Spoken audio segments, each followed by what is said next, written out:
Shut up and sit down. CV Raman Essay. Essay on CV Raman for students and children in English. Born at Trichinopoly in Tamil Nadu on 7th November 1888, his father was a lecturer in mathematics and physics in Mrs. A.V. Narasimha Rao College, Vishakhapatnam, and later joined Presidency College, Madras. His maternal grandfather was a Sanskrit scholar well versed in Navya Nyaya or modern logic.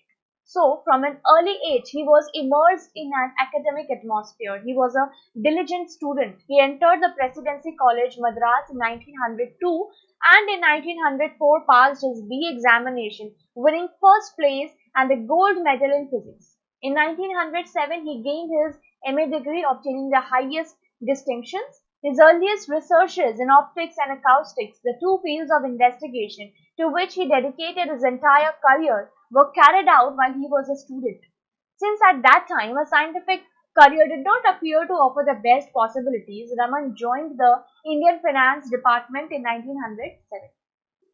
Though the duties of his office took most of his time, Raman found opportunities for carrying on experimental researches in the laboratory of the Indian Association for the Cultivation of Sciences at Calcutta.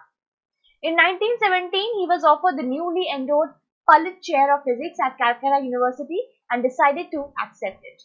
Raman's main research was focused on acoustics and musical instruments and led to his election as a Fellow of the Royal Society in 1924. It was during a trip to England in 1921 that he was fascinated by the blue color of the Mediterranean.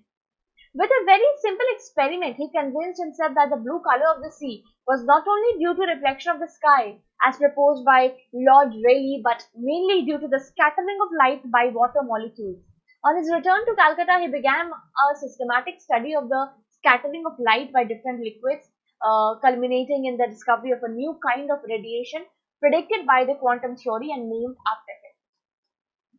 The Raman radiations carry vital information about the internal structure of the scattering molecules and have proved to be of immense importance in studying molecular structures. His efforts finally paid off when he was awarded the Nobel Prize in Physics in 1930, the first to be ever won by an Indian. Thereafter, he became the Honorary Secretary of the Indian Association for the Cultivation of Sciences. After 15 years in Calcutta, he became a professor at the Indian Institute of Science at Bangalore 1933 to 1948, and in 1948 he became the director of the Raman Institute of Research at Bangalore. Established and endowed by himself, he also founded the Indian Journal of Physics in 1926, of which he was the editor.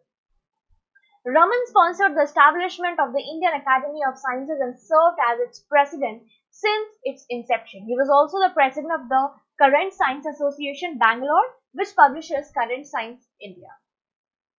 Raman has done credible work in his field, and his early memoirs appeared as bulletins of the Indian Association for the Cultivation of Sciences.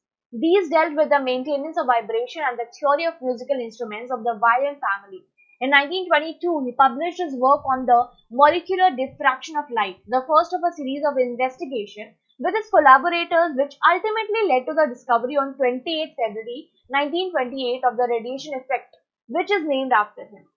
This work bagged him the 1930 Nobel Prize in Physics.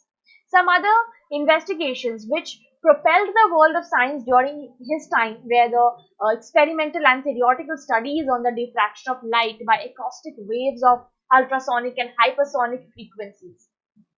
In 1932, he and Suri Bhagwantam discovered quantum photon spin. During his term at IISc, he admitted the talented electrical engineering student G. N. Ramachandran, who went on to become a recognized X-ray crystallographer.